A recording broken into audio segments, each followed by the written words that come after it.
All right. Hello. Welcome back to episode 3. This is the Ari and Syd Show. I am Ari. I'm Syd. We're forever friends, and this show is about the shit we care about. On any given day, we're chilling at home, texting each other about some shit that's meaningful. Sometimes it's not so meaningful. So we decided to make a show to talk about it. Talk about the shit we care about. Talk about some shit that is just fun. So yeah, we are hoping to spread some awareness along the way. Thank you for tuning in again. Yes, ma'am. Yes, ma'am. And if you hear some shit that you agree with, that you got some questions about, got some concerns about, feel free. If you're watching this on Facebook or YouTube, leave us a comment.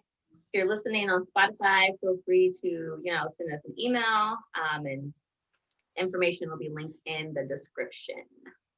Also, feel free to drop a review. We'd love to hear what you're thinking. If you're caring about the shit that we care about, we definitely would welcome any feedback.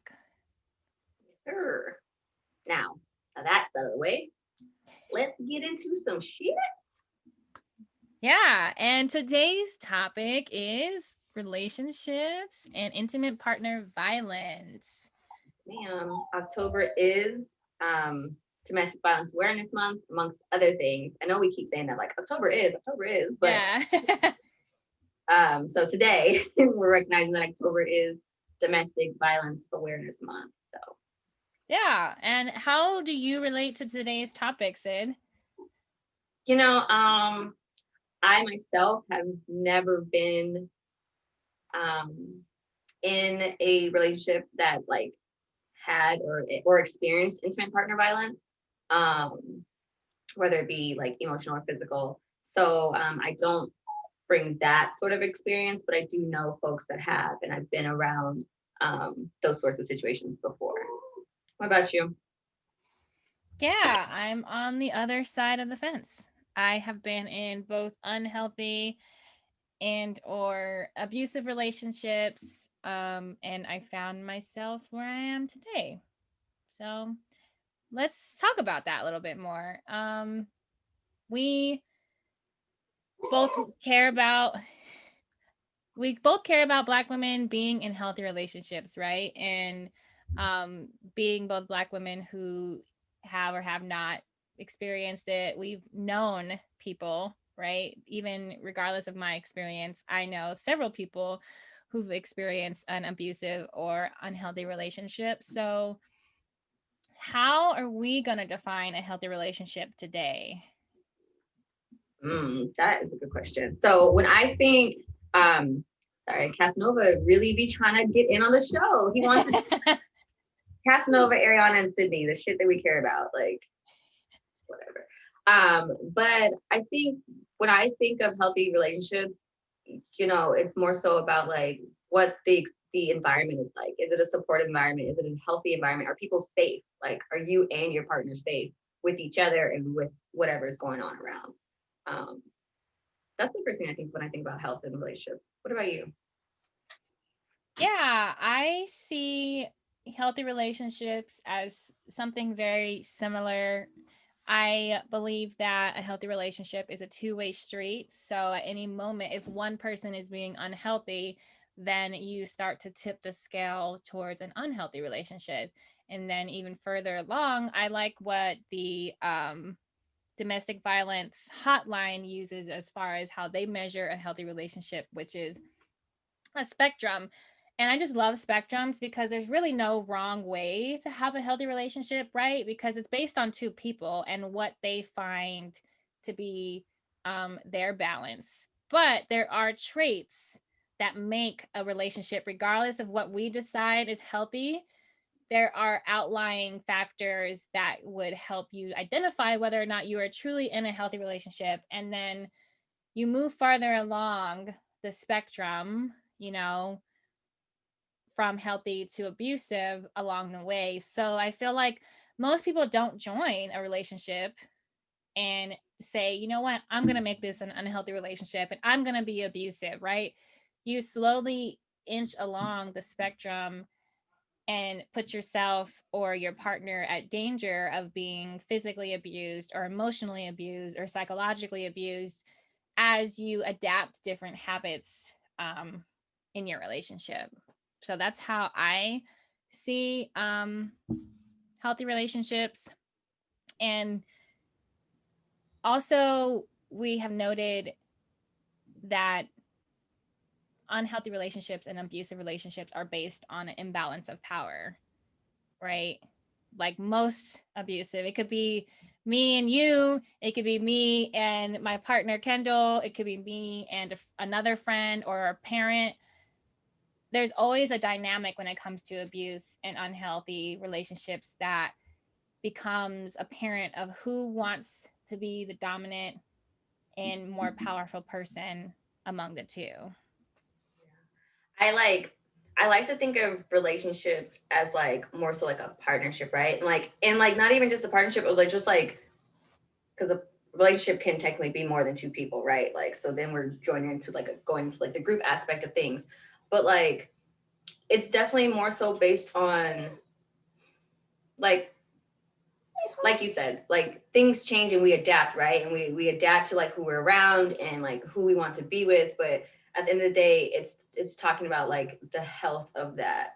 And I think with that, relationships take like a lot of self work because it you have to like look inside yourself and like see like, am I healthy for this person as well? You know what I'm saying? Like, are they healthy for me? But am I a good person? Like, am I supporting them? Am I doing things that make them safe or put them in a safe environment as well. So I think it takes a lot to like recognize like harm that you can cause, even if it's like, and like this is not saying like, oh well, I don't, I don't put my hands on my partner, so I'm not abusive. But like, and even just like the tones and the way that you talk to them and the words that you give them, the space that you give them, the trust that you give them. That's all about building a healthy space. And like you said, it depends on two people or more people, right? This is a working thing. Like you don't just get in a relationship, oh, we're in love and now we're here, and then all this shit is supposed to happen. Yeah. Right. Y'all made the decision that y'all are gonna fuck with each other on this level, or all you and that person or you and these people are gonna be on this level together. So in that, you have to give space for people to fuck up because we're all growing people as well. And I think that's something that I've put a lot of focus on, just in relationships in general, is like understanding like humans are like evolving people. We are not the same people we were, when we first got together. Mo and I are 28 years old. We were 23 when we got together. We are not them folks. Like, you know what I'm saying? Like, on so many different levels. So it's important to understand that like as you're growing with your relationship, that individual person is growing too. And like to give them grace because they're meeting someone new for themselves. And then they're also meeting the new you. But at the end of the day, we said that we want to do this because we care about each other, so we're going to do whatever we can possibly do to make sure that we're both safe and healthy, thus giving us a healthy relationship and us being able to progress forward.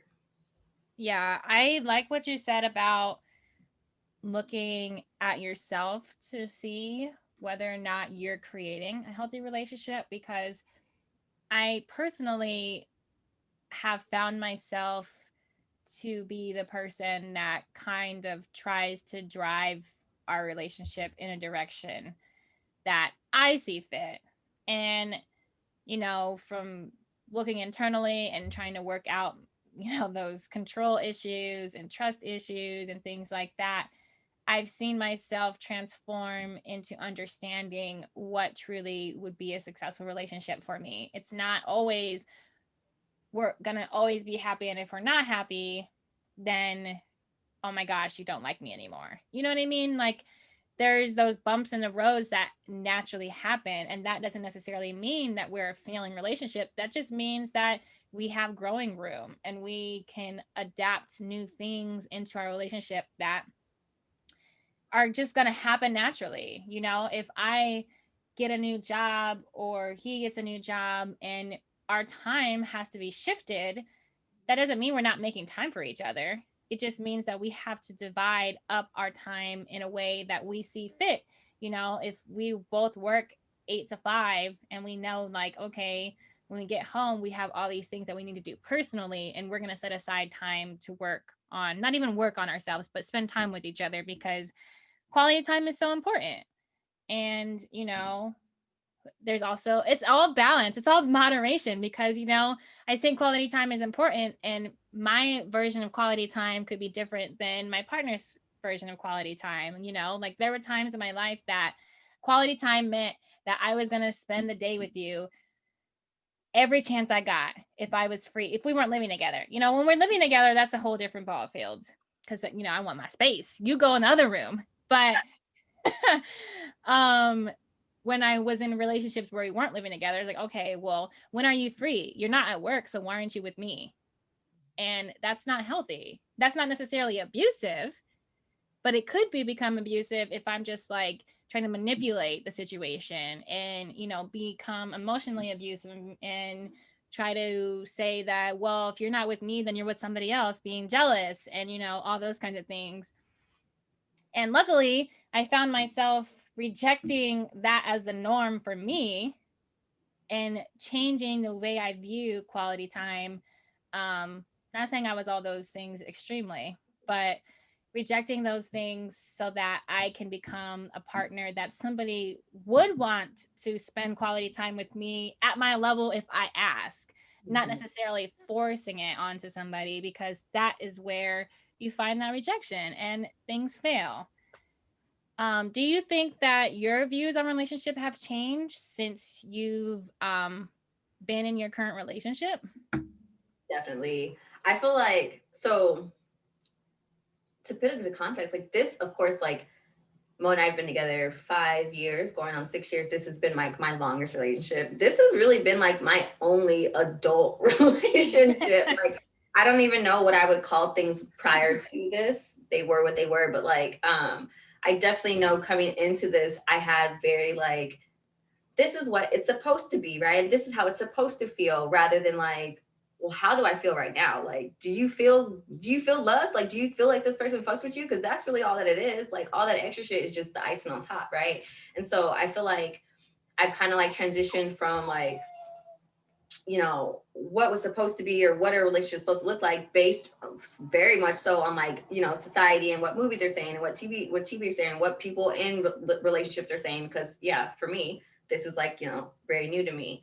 And so I think I've over time just learned like what is realistic and unrealistic. Like, it's unrealistic to think that the person that you got with 5 years ago is going to be the exact same person like in 5 years from now. Like, it's unrealistic, and it's kind of like, why would you want that? Like, the world is constantly changing. I hope that you're with someone who can like change as well, and like you're a changing person, you know what I'm saying? Like, and so I've learned a lot about like relationships are work. Like, it's not just something that's just going to happen. Like, you have to actively be working on like, caring for this individual person. And as you stay together longer, I feel like, communication gets better, and you start to like pick up on like, like, oh, I can tell he's doing that, so he probably feels like he's probably having a hard time today, or things like that.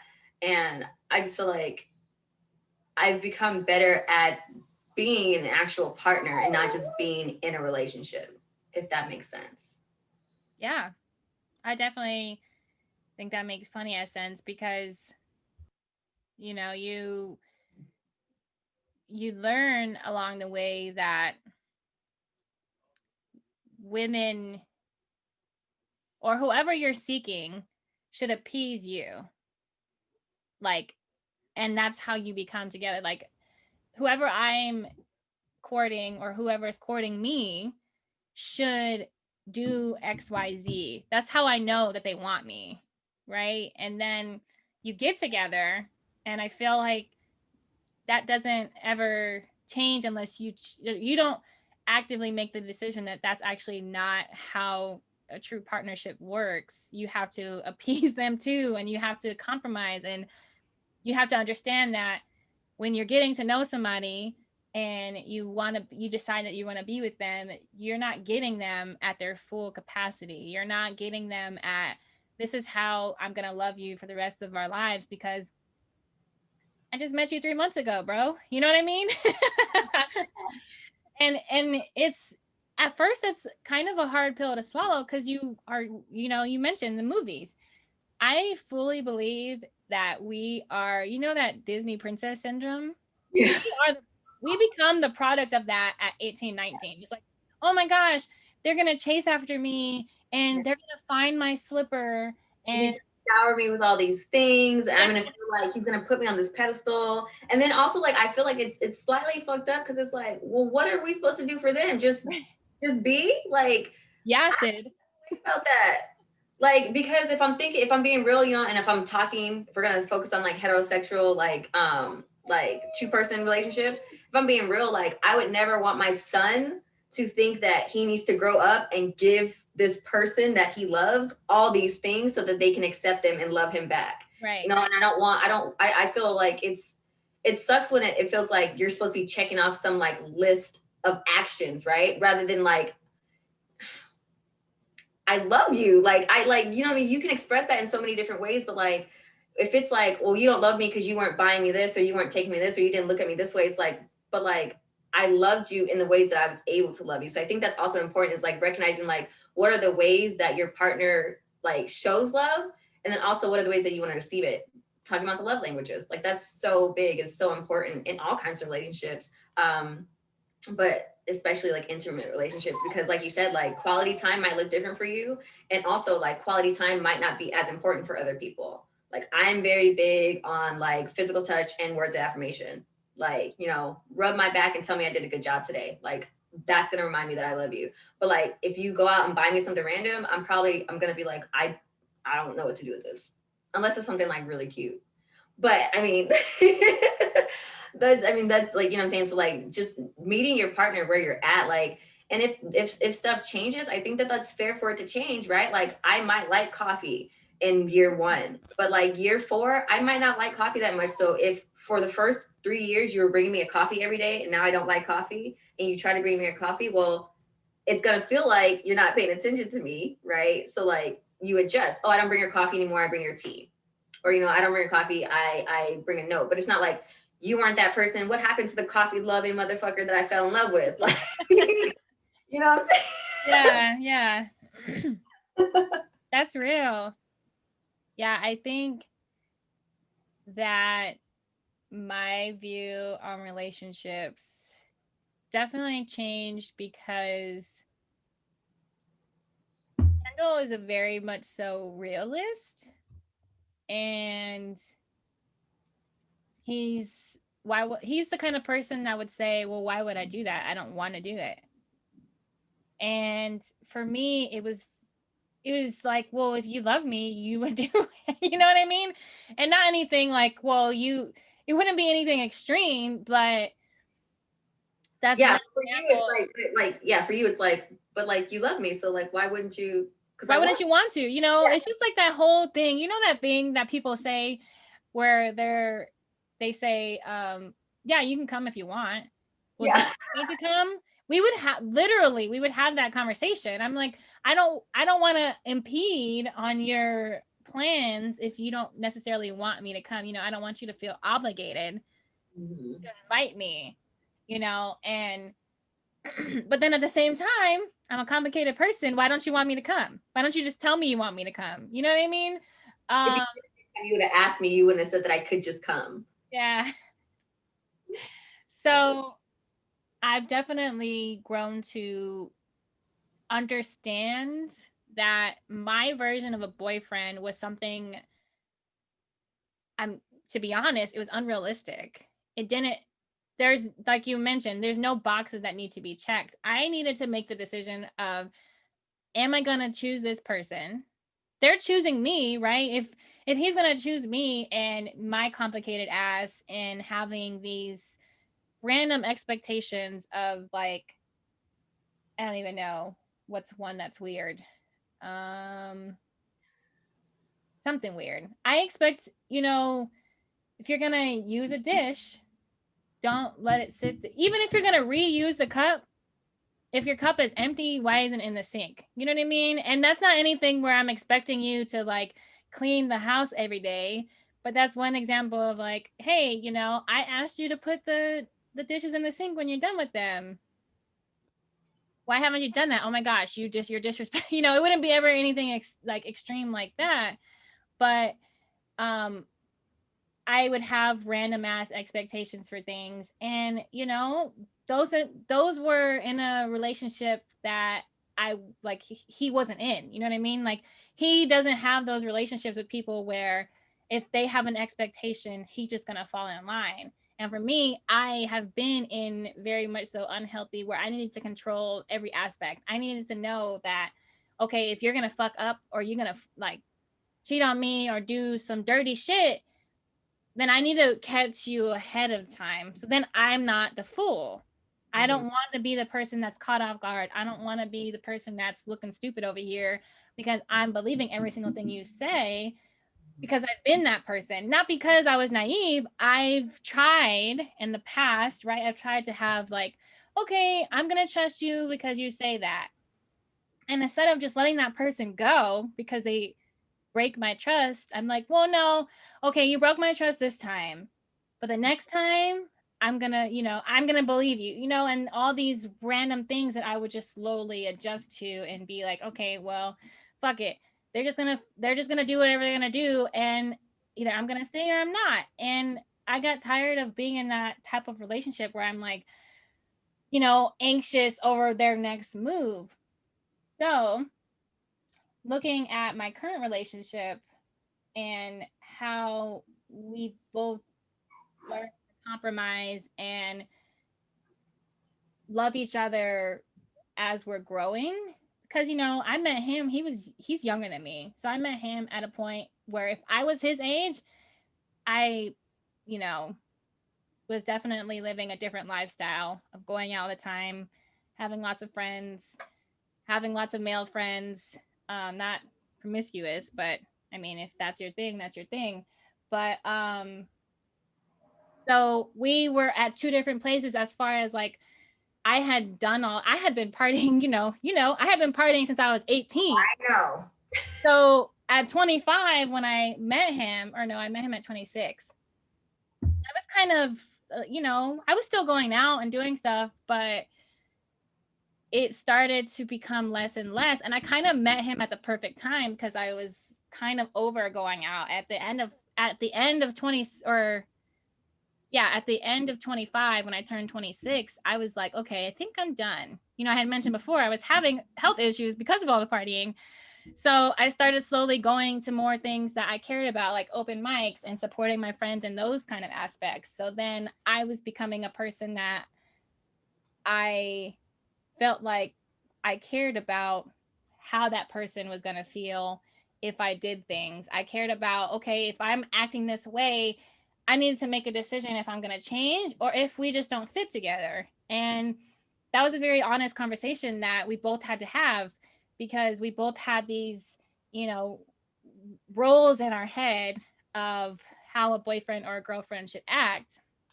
And um we've slowly adjusted along the way. And I feel like now, the past year, we've been in a groove of not necessarily like we have fights like everybody does, but we're not trying to figure out how to be in a relationship anymore. Mhm. And I feel like a lot of times people don't give themselves that space. You don't just decide you're going to be with somebody and then you're just in a successful relationship.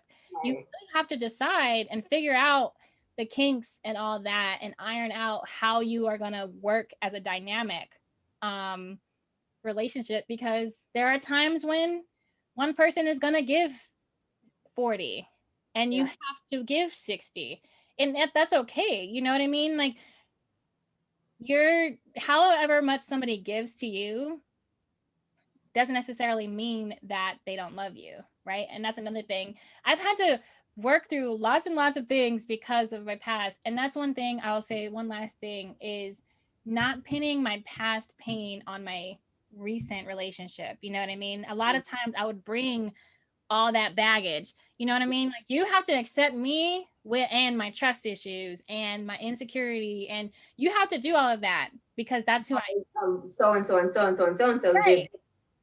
So I have to know, like I have to do these things because of my baggage.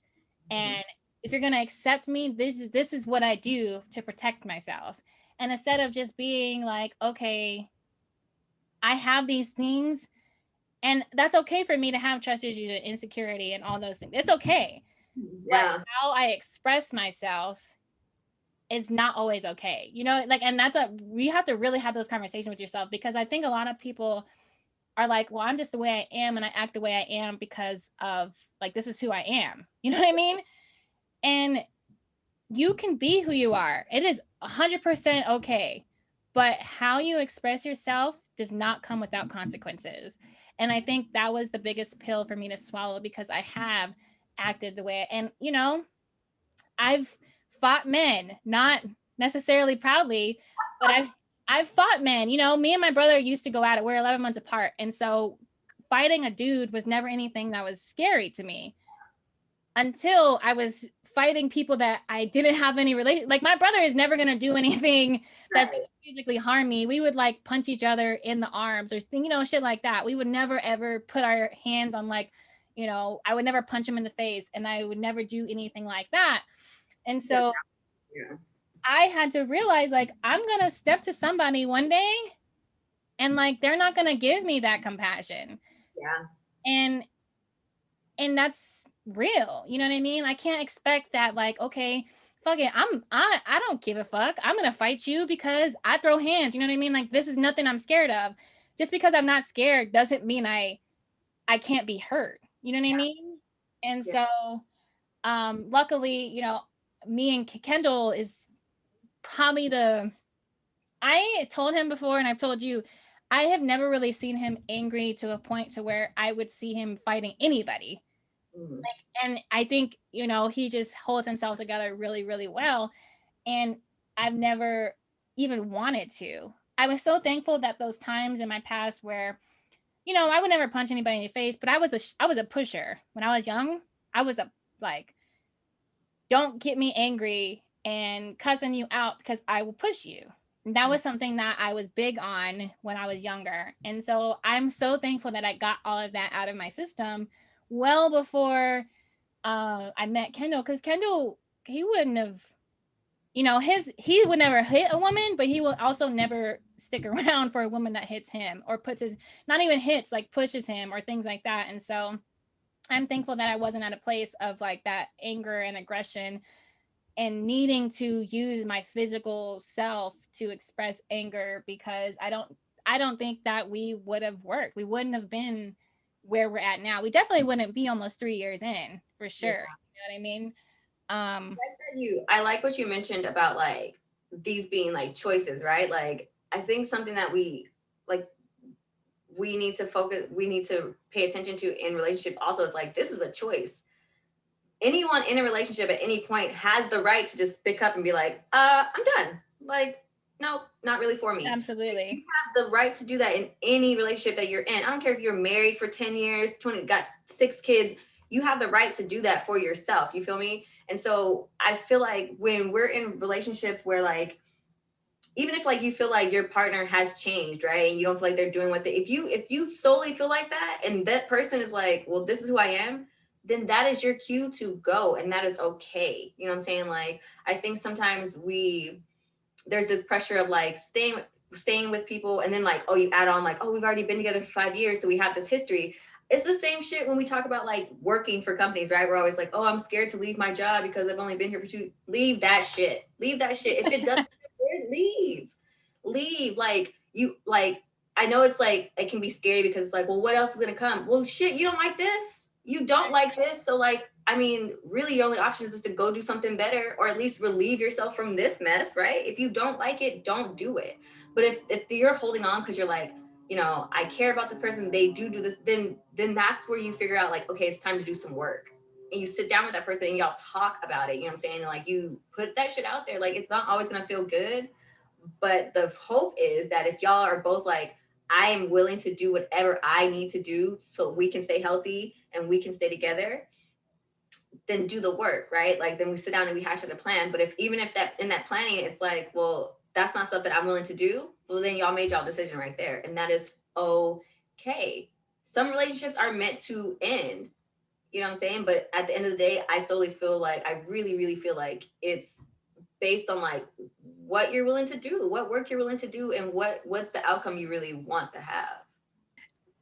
So do you think that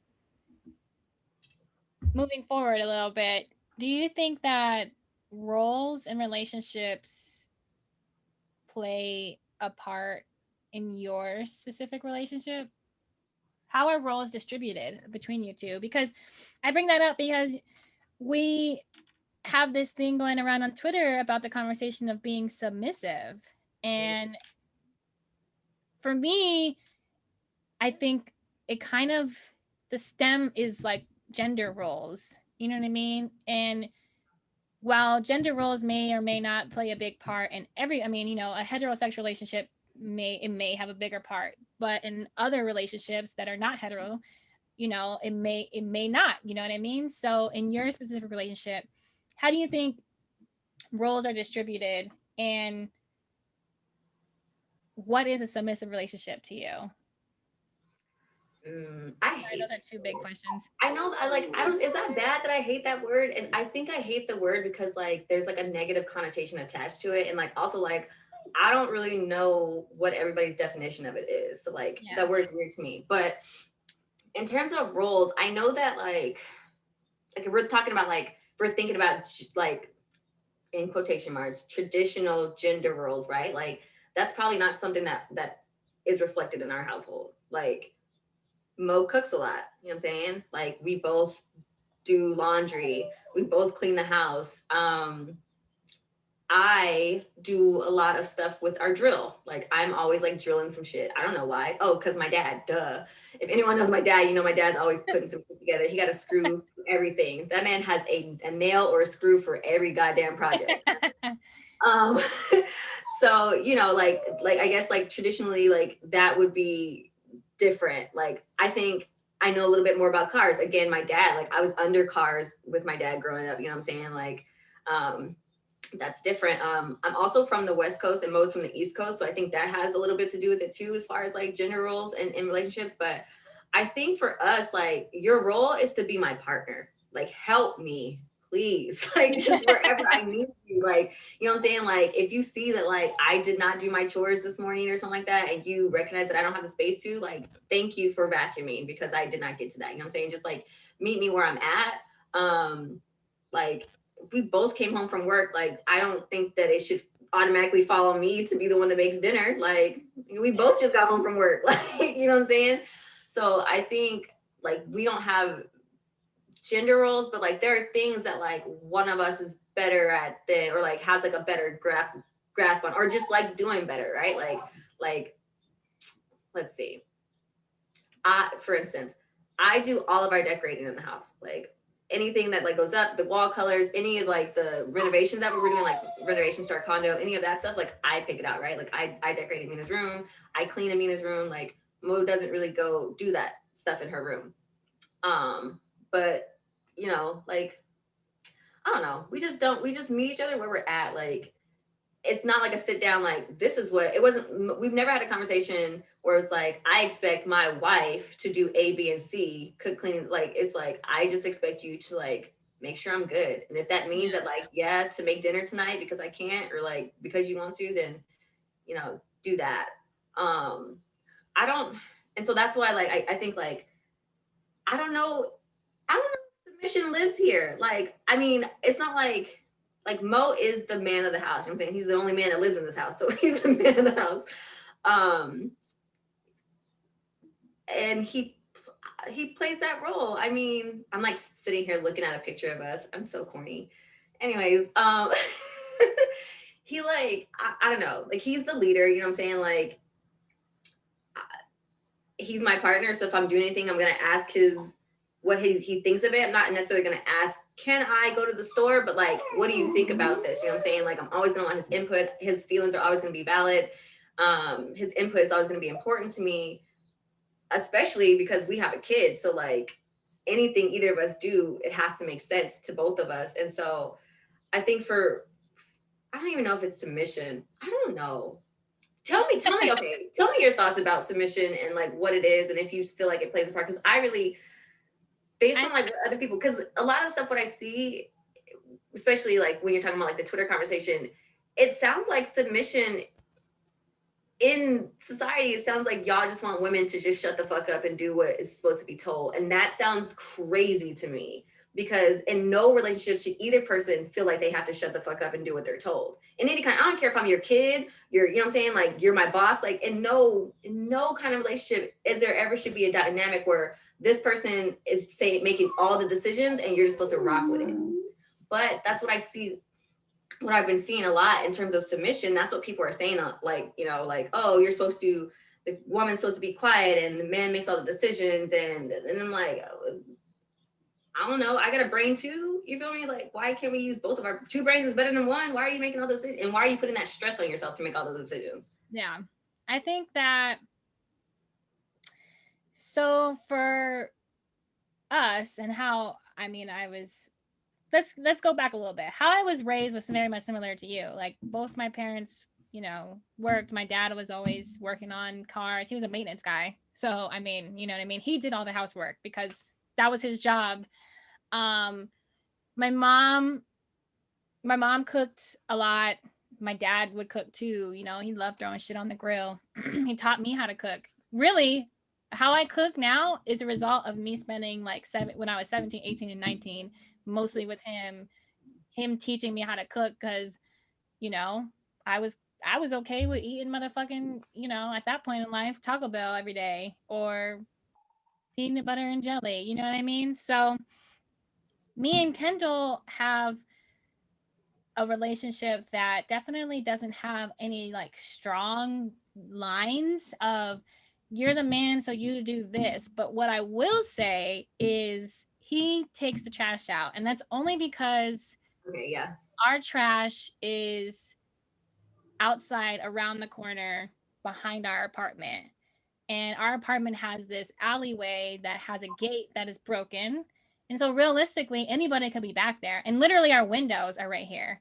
So um I I asked him a long time ago, like, oh, are you okay with taking out the trash? And you know, if I try to take out the trash, he'll be like, why? Are you trying to do that? You know, and that's mostly because I just don't like going out there by myself. I don't live in a super like dangerous neighborhood, but we are in a transient neighborhood because we're along the bus line.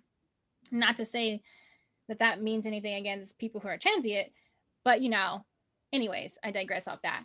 So that's like, that's more so like a safety thing though. Like, it makes more sense for him. yeah, You know what I'm saying? Like, if anything were to happen, both of you probably feel more comfortable with, like, he could defend himself. And Mo's the same way. Like, Mo takes out our trash. He also, Mo walks Casanova in the morning. Like, I don't ever do that anymore because they walk so early that it's typically still dark out. yeah, And so he's like, I don't want you out there, you know what I'm saying? And it's dark outside. yeah. Really, that's just his thing. Like, he and you know, we don't live in like a super crazy neighborhood either, but there are folks around, and, you know, things happen. And so, like, that's not like, oh, I can't do it because I'm a woman, I don't know how to take the trash. Right. And also, I do most of the cooking, and that's because I don't really like how he cooks. So, and he also would like, if we come home and I don't feel like cooking, he won't say, oh my gosh, you know, I can't believe you don't feel like cooking. Like, you know, but he also won't feel like cooking. So he'll just order some shit off of DoorDash. You know what I mean? And so we find our balance as far as who does what and when, you know what I mean? Our bills are distributed. Not even, and there's another conversation about how bills are distributed 50-50 and things like that. We don't necessarily abide by that. You know, there are some things we split down the middle, but a lot of times it's like, okay, well, you pay all of these, so I'm going to pay these. You know what I mean? For a long time in our relationship, I was the breadwinner.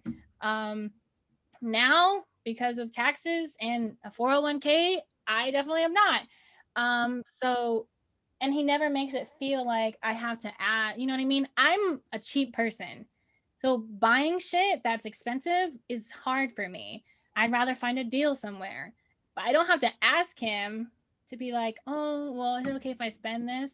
But I do it because I want him to know, like, look, if I'm short, it's because I spent a lot of money on some bullshit. You know what I mean? Are you okay with that? Because I never want to put him in a position where it's like, okay, I spent a lot of money, so that means I can't pay for the water bill. Are you okay with paying for the water bill? Well, why'd you buy some shit? You know, that's a whole bad conversation, so when you're sharing bills, I think we don't have any like specific where I'm the man and you have to pay for everything kind of thing. I definitely have never been raised like that. And when it comes to submission, for me, submission, how I look at submission is if I can trust you. Okay. So am I going to be submissive to a person that I know is going to abuse that? Because for me, being somebody that I've been on my own basically since I was 17, not because my mom and dad weren't there. I was just living out of the house because of certain situations. So when I got to college, I was by myself and I've stayed on my own basically since then. So being dependent on somebody is not something that comes naturally. And when I've tried to depend on people, it never works. So being submissive goes hand in hand. You know what I mean? I'm not going to be submissive to somebody and allow them to make a decision for me because I think it's a choice.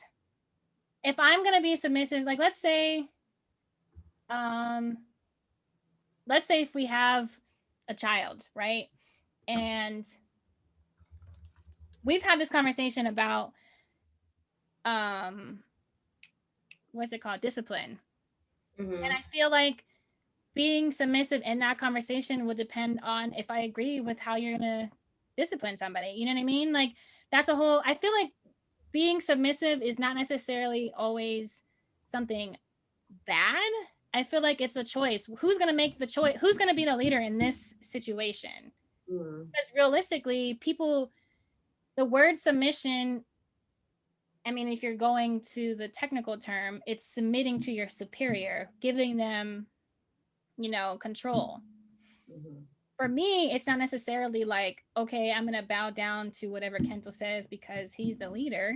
It's much more like, okay, what do you think about doing it this? What do you think of how we should do this? More time than not, he don't give a shit. He doesn't care about much besides fucking video games. That's where he draws the hard line. But but like let's say I'm like, okay, what do you think about how we should do this? And if at that point in time he's like, well, I think we should do it this way, and he has a strong opinion on it, i'm gonna I'm gonna take away my voice in that because like, okay, I don't really have a strong opinion on it. But I think when it comes to like how it's being seen on Twitter is definitely what you say, like, shut the fuck up. You want me to protect you, then you got to do what I say. First of all, my daddy died, and when he was alive, he definitely never talked to me that way. You know what I mean? Like, he wasn't always the most soft spoken and, loving. I mean, he was always loving, but, he didn't always express it in the nicest way. But I definitely didn't feel like I had to abide by his every move and thought and jump when he said jump and ask how high. You know what I mean? Like, that has never, ever been anything that I think also it gets under my skin when men expect a woman to act that way. Because if you want to be submissive to your man, woman, whoever your partner is, it's okay. But you also have to know that, like, can I trust them to lead me in the right direction? Am I trusting them enough to know that whatever their choices they're making is in my best interest? Mm-hmm. Because let's say I have 5 kids and I want to work at home, or I don't want to work anymore and I want to stay at home. And even if not, maybe I am working, but we have 5 kids and fucking 3 dogs, and I don't have time to make decisions. You know what I mean? Maybe that is the case. Mm-hmm. That is okay. But I'm gonna have to trust that my partner is gonna be able to make decisions in our best interest. And I feel like that's where I fall short. Women cannot be submissive to a man who does not have their best interest. Because if they are submissive to a man that doesn't have their best interest, they're in an unhealthy relationship. And that's just my personal opinion. You're submitting and giving power to somebody who is going to use it against you. Why would anybody do that and be okay with it? Right. So would you say submission is more so like trusting and giving your partner power to make decisions and trusting in their like intentions and in their decision making skills, right? So it's not like saying like, I'm never gonna make a decision anymore, please lead my life, but it's saying like, I trust that you are gonna make good decisions for the both of us, so I know that I don't have to make every decision, or I don't have to check every decision or every choice you're about to make, right? It's like And also like I like what you brought up about how like, some people in the world are making it seem like, do this, and if you want me to love you, like it's conditional, like you have to be like submission is a condition of being loved, because that, especially when you're talking to it, or you're coming to it as far as like being superior and having full control. Like, you telling me that in order for me to show you that I love you, I have to give over my life to you? Right. I'm 8 years old. I made some good decisions by now. I mean, I made a decision to be with you, but you don't, Right. I'm give you everything. Like, why? I And think why definitely. as a person do you need that? Like, why do you need all the control in a relationship in order for you to feel good about it? Why don't you want to share some responsibility with your partner? Yeah, and I think like you don't want a partner. You want a child. Yeah. You want a child. And not saying that children don't have power, which I mean that's parenting is a whole different, conversation. But like you want to take care of somebody so bad, and you want to make all the decisions for them, but you want to do it when they're But not even like that. You don't even, you want someone to take care of you without asking any questions. Because yes. mission, they're like, oh, be submissive and cook clean and like keep, like, take care of the kids for me, and then also like do that, like take care of that for me, and in that I'll take care of you by Paying paying bills. bills and being the leader of the house. But it's like, you're not actually like, I could have done that shit myself. I pay my own bills, like, you know what I'm saying? So again, like going back to the partnership, it's a partnership. If I'm doing all this stuff just for the sake of being submissive, just so you can love me, is you loving me paying my bills? Because that seems like that's all you feel like you need to bring. Right, it shouldn't be transactional. Oh, a true relationship is not transactional. I'm not it's not a job. I go to work, I get paid. That's a true transactional relationship, and I'm okay with that. I'm not gonna love you and cook for you and clean and all these things and then say that that's good enough for you to love me. Promise, if Mo came home and was like, you didn't cook today? You didn't clean today? No hugs for you. I'd be so, Girl, no. You gonna hug me in this clean, dirty house, and then we gonna figure out why I didn't clean. You know what I'm saying? Like, don't make it seem like I have to do all these things, because then like it puts the pressure. Like, what if they can't? Then, oh, I feel like I can be less loved because I didn't make dinner last night. No one should love me. Somebody should love you, whether you making dinner, whether you sleeping, whether you didn't eat dinner yourself. Like, you know what I'm saying? Like, but I think that also I don't I think there are women out there who truly believe that being submissive is part of being a wife, right? And I think that it is okay for them to feel like that. I feel like there's no and maybe this is because I'm biased. I feel like if you're the woman making the decision to be submissive, hey, it's your mind, your body. But if you're being submissive because a man told you, or not even a man, another person is telling you you have to be submissive, that's where my issue is. Because if you want to do that, are you being submissive or are you being controlled? right? Are you doing this because you want to? Because like in submission, right? This is like, I'm making the choice to let go of this. Or is someone telling you be submissive to me, which doesn't even make sense, because how do you force somebody to be submissive when submission is a choice? Yeah, I think we have interesting, I feel like there's so many things, and being on social media, I try to be on it less and less, and you see things of how people are like talked to and things happen to women, and people are justifying it because if the woman was submissive in this situation, then she would have been protected. What? How does that even, how does the issue become that she failed to do her job to be qualified to be protected? This leads into the conversation of how are you protecting a Black woman really, when all you're trying to do is get something from her? You're trying to get what, love, sex, whatever, but she has to earn it. That's not protecting anybody. You're trying to be king of something. And I have lots of words for lots of things, but I think what does it really mean to protect a Black woman, you know? Mm. And I think that the I the idea is coming up more so in the Black community. I mean, we are the Black community, right? We're Black. So we know that it's a big topic coming up right now. And it's coming up in a weird time because Black women are being killed and shot and raped and all these things. And they're dying trying to have babies. Like, and why is it that the reason to justify it is because they weren't being submissive or because they weren't abiding by what somebody else is saying, or why? I don't understand how any of that is okay. And you know why people are using it is because their ideas of how a victim should look. You know, like I've been, okay, let's use an example. I went to the club once and this dude started shoving me. And I thought they knew me. I thought they were joking around at first.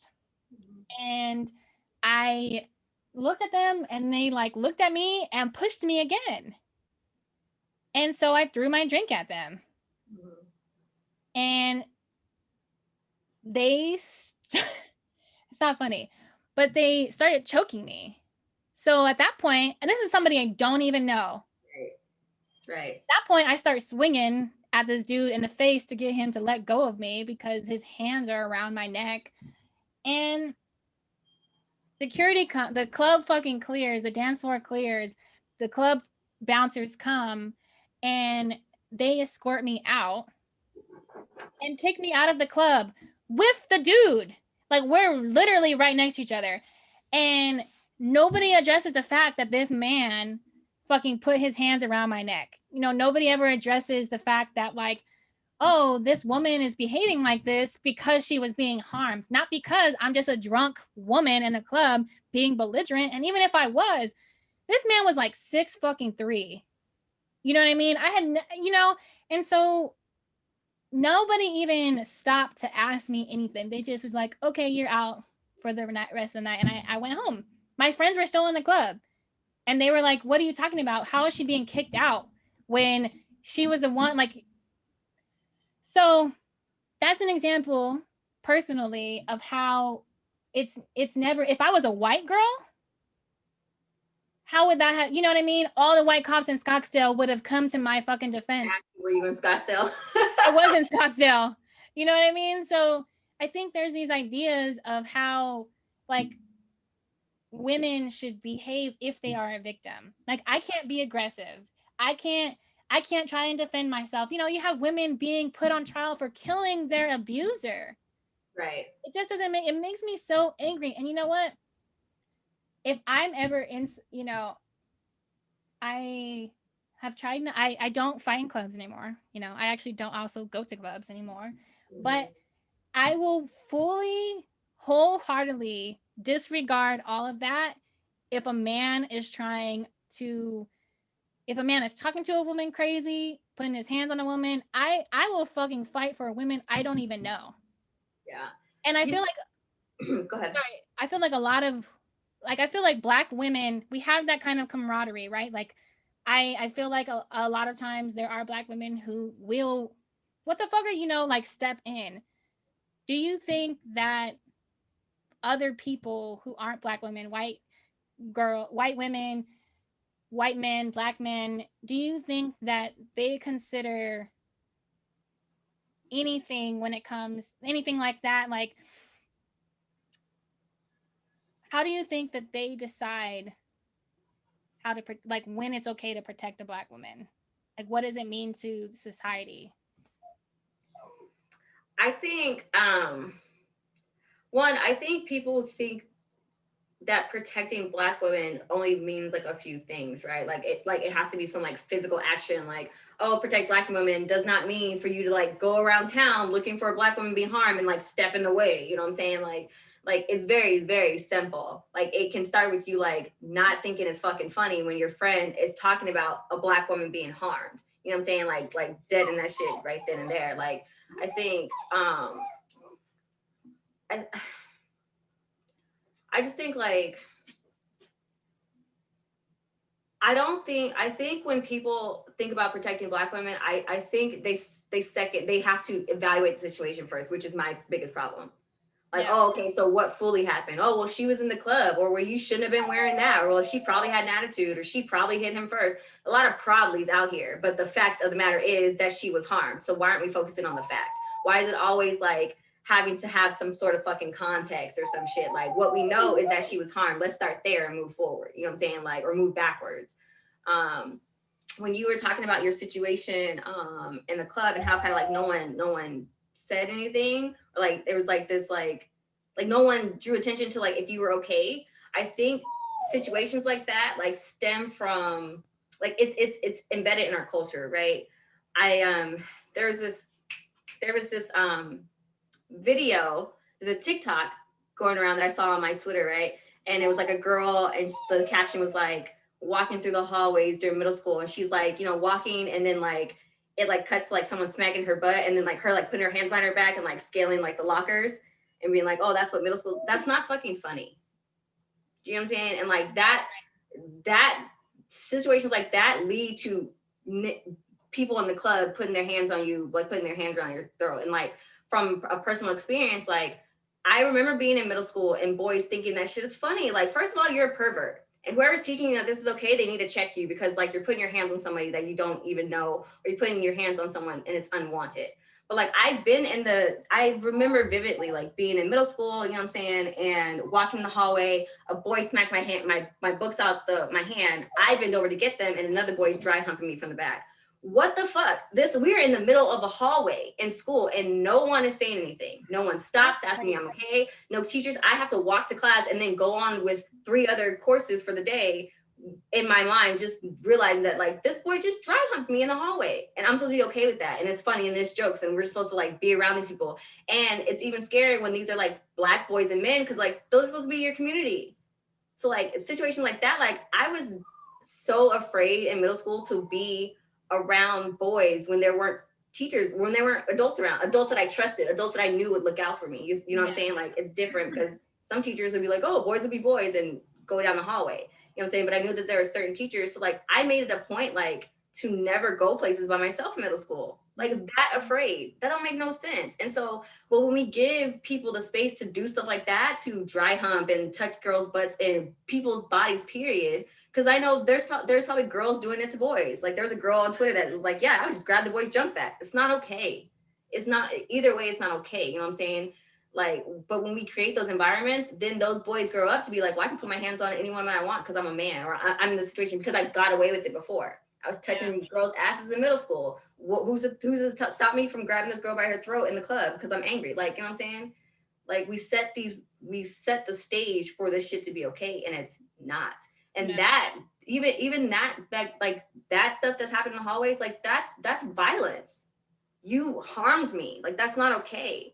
And so, and it's not even just the physical aspect, but now I have to go through thinking like, what did I do to make him think that was okay? Yeah. Oh, I was wearing shorts. Oh, my pants are probably too tight, because society tells me that that's what's inviting the situation, when what's really inviting the situation is the situation itself and the space that we give to it. The fact that that boy wasn't checked, the fact that he thought that that was going to be okay anyway. Who thinks to fucking drive? You don't even, I mean, That's crazy. because it's dumb.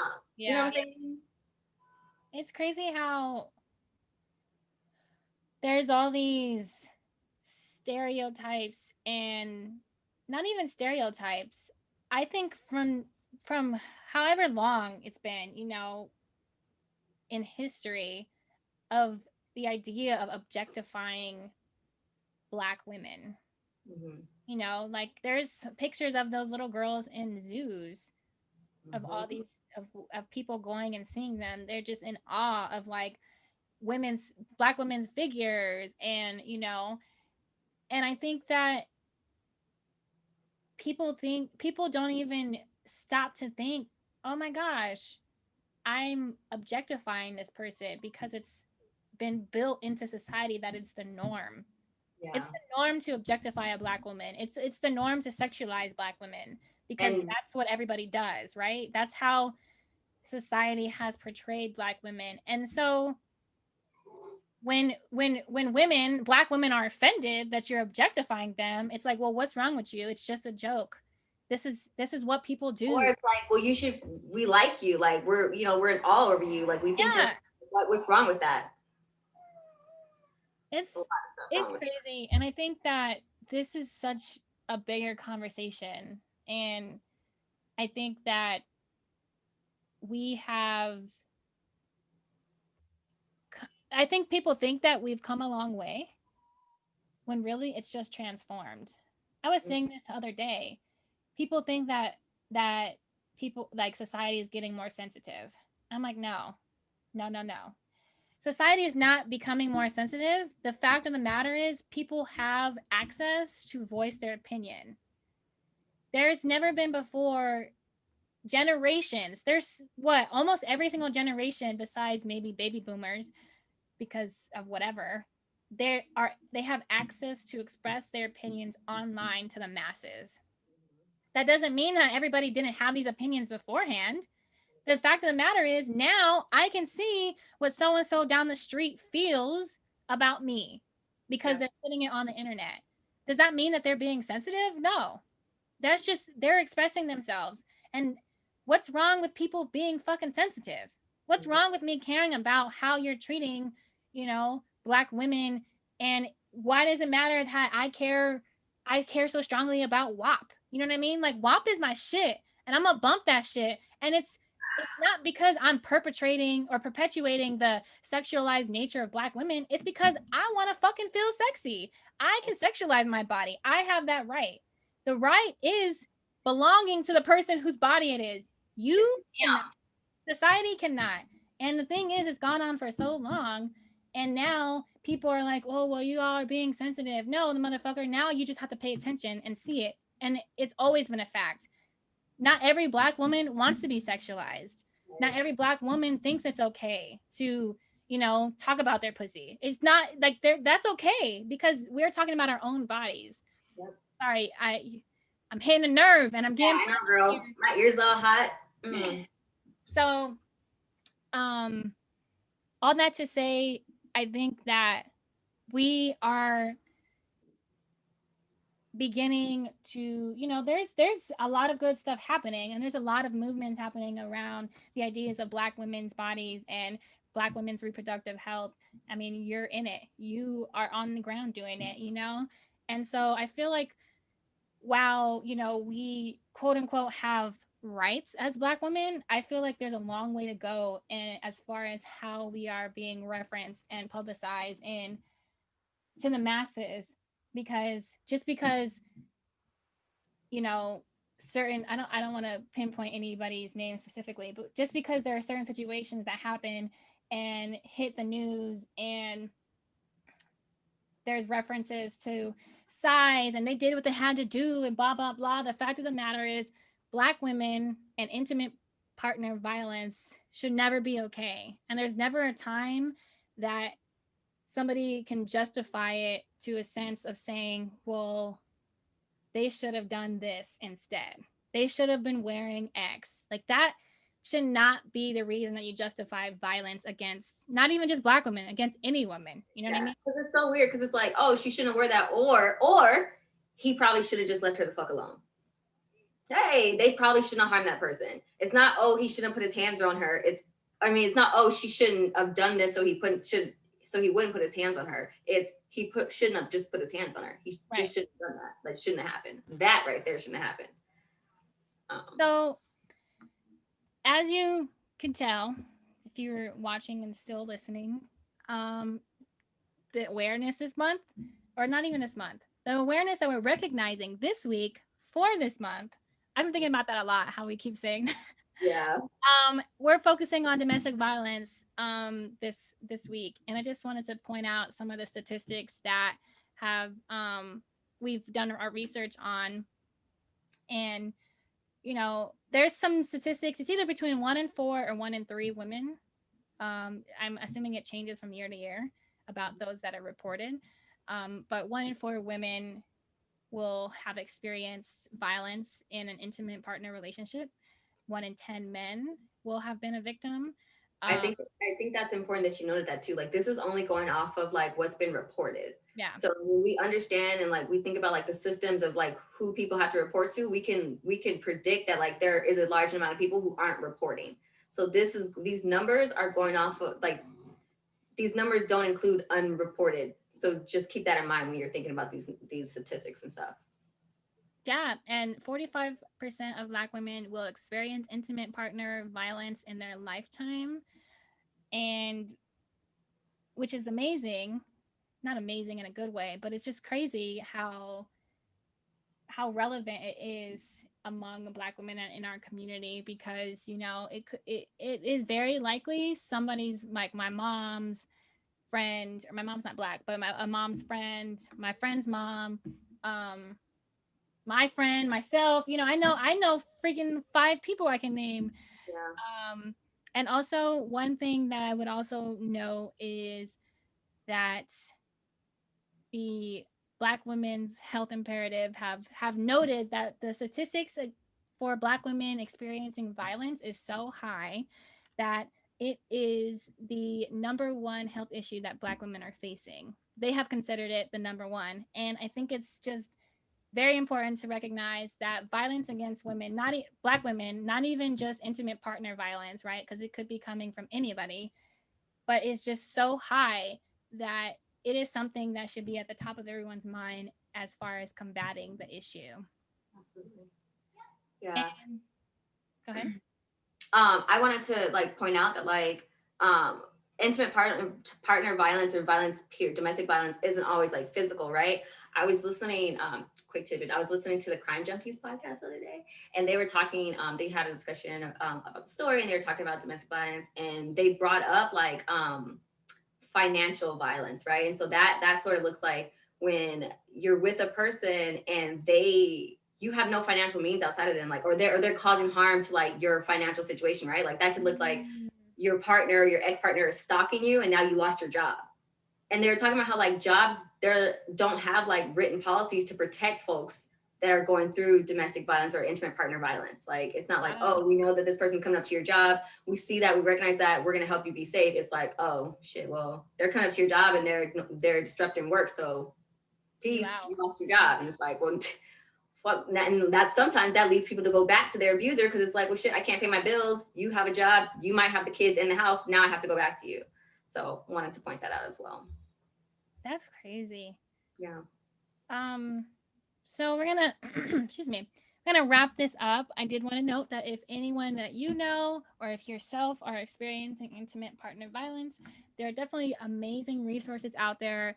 One that majority of our facts and stuff came from today is the National Domestic Violence Hotline. They're free, they're 24/7, and you can reach them at 800-799-SAFE, or you can chat with them online at thehotline.org.